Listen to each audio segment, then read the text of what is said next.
ایک دفعہ میرا جماعت المسلمین سے کوئی بحث ہو رہی تھی, انہوں نے کہا یہ جو امام حنیفہ نے نکالا ہے مسئلہ حنفیوں نے کہ 1 درہم جو ہے نا, جو ہتھیلی کی کھائی, اس کے بقدر نجاست جب تک اتنی نہیں پھیلے گی تو کپڑا ناپاک نہیں ہوگا, اس سے کم نجاست کیا ہے, پاک ہے.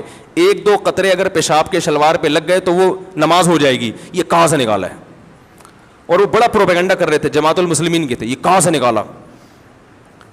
قرآن میں تو آتا ہے وَثِيَابَكَ فَطَهِّرْ, اپنے کپڑوں کو پاک رکھیں, بار بار ہے نا قرآن میں.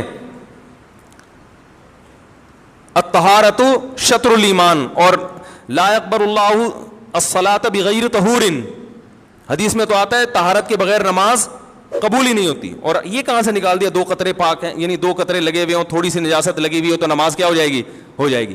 وہ بڑا پروپیگنڈا کر رہے تھے, 8-10 سال پرانی بات ہے, ہر جگہ دیکھو قرآن کے خلاف ابو حنیفہ کا مسلک.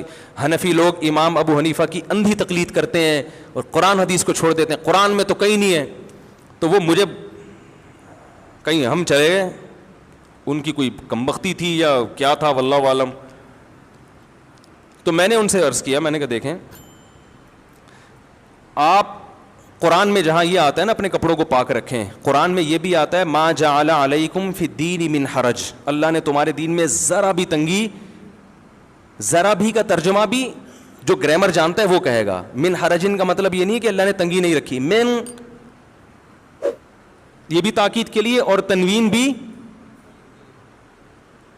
تقلیل کے لیے, من حرجن ذرا بھی تنگی نہیں رکھی ہے.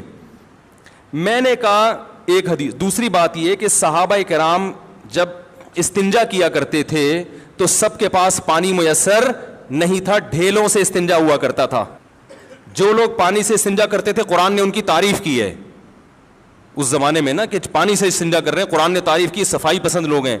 صحابہ میں اکثریت اس لیے کہ ایسے واش روم نہیں تھے, عرب میں تو پانی کا حصول بہت مشکل تھا.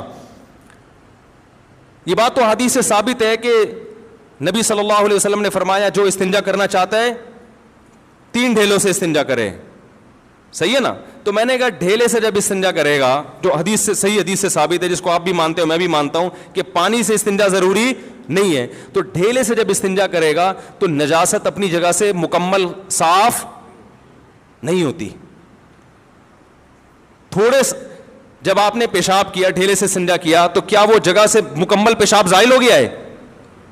مکمل پانی کے استعمال کیے بغیر زائل نہیں ہوتا. تو اب امام صاحب نے کہا کہ قرآن کہہ رہے کہ دین میں تنگی نہیں ہے, اور اتنا اپنے جسم کو پاک رکھنا کہ ایک سوئی کے ناکے کے برابر ٹپکا بھی نہ لگے, یہ پریکٹیکلی ممکن نہیں ہے. آ رہی ہے سمجھ میں؟ کہیں بھی جا رہے ہوتے ہیں چھینٹیں لگ جاتی ہیں کچھ نہ کچھ. جب آپ پیشاب کرتے ہیں, جو آج کل WC کا سسٹم ہے, کیا یہ کوئی یقین سے کہہ سکتا ہے کہ 1-2 چھینٹیں بھی نہیں لگی ہوں گی؟ کچھ نہ کچھ تو ہوتا ہے. تو میں نے کہا اب وہ کچھ مقدار تو بہرحال مستثنی کرنی پڑے گی جو خاطر میں نہیں ہے. تو اب وہ مقدار میں نے کہا اپنے قیاس سے کرتے, ادھر ادھر سے ایویں ہی کر لیتے, تو وہ پھر اعتراض کا حق تھا. میں نے کہا, انہوں نے کہا کہ بھائی جب انسان قضاء حاجت کرتا ہے تو اتنی فقہا کا اس پر اجماع ہے پوری امت کا کہ اگر جو جگہ جہاں سے قضاء حاجت کی اس نے اس سے زیادہ اگر نجاست پھیل جائے نا اس جگہ سے ہٹ کے, تو پانی سے دھونا واجب ہے, اس سے کم میں واجب نہیں ہے. تو انہوں نے اندازہ لگایا اچھا اتنا حصہ قابل معافی ہے.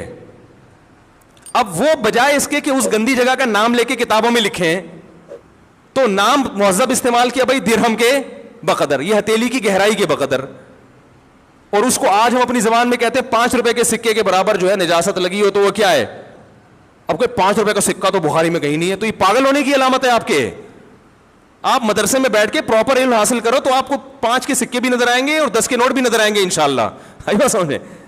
تو انہوں نے یہاں سے نکالا ہے کہ شریعت نے صرف ڈھیلے سے استنجا کافی سمجھا, حالانکہ وہ جگہ پاک نہیں ہوتی. پتہ چلا اتنی نجاست شریعت میں قابل معافی ہے. تو اس کی تعبیر مہذب انداز سے کہ بھائی ہتھیلی کی گہرائی کے بقدر, یا یہ کہ درہم اتنا سا سکہ ہوا کرتا تھا اس کے بقدر. تو میں نے کہا آپ بتا دو, اگر یہ دلیل غلط ہے تو پھر آپ بتا دو کتنی نجاست, تھوڑی نجاست معاف ہے, یہ تو پوری امت کا اجماع ہے. اور یہ تو آپ جب تنہائی میں بیٹھ کے غور کرو گے نا, آپ بولو گے بھائی ایسا نہیں ہو سکتا کہ ایک چھینٹا بھی نہ پڑے, ٹھیک ہے نا. آپ بھی کہو گے یار یہ تو نہیں ہو سکتا, ناممکن ہے. تو آپ بھی کچھ نہ کچھ مقدار کو معاف کراؤ گے. میں نے کہا ہم فتویٰ اس کے خلاف دے دیتے ہیں کہ بھائی 1 درہم والی جو انہوں نے مثال دی ہے کہ 1 درہم نجاست لگ جائے تو وہ غلط ہے, تو آپ جو پھر وہ مقدار بتاؤ گے قرآن و حدیث کی روشنی میں, ہم اس پہ فتویٰ دے دیں گے انشاءاللہ. نہ آپ بتاتے ہو, نہ ابو حنیفہ کے بتائے ہوئے کو صحیح قرار دیتے ہو, اس کا مطلب ہے کہ آپ صرف انگلی توڑنے کے لیے پیدا ہوئے ہو. صحیح ہے نا. امت کے دلوں میں شکوک و شبہات, وسوسے, فرقواریت, امت کو لڑوانا, اس کے علاوہ آپ کا دنیا میں کوئی کام نہیں ہے. تو ایسے درجنوں مثالیں ہیں, درجنوں. یہ تو میں نے چند دی ہیں, تو اس لیے اس پروپیگنڈے سے متاثر ہونے کی چندہ ضرورت نہیں ہے. سمجھ رہے ہو, ہر فقیہ کا اپنا اصول ہے. سب سے پہلے قرآن کو, پھر ایک اور مثال دے کے بس آگے چلتا ہوں.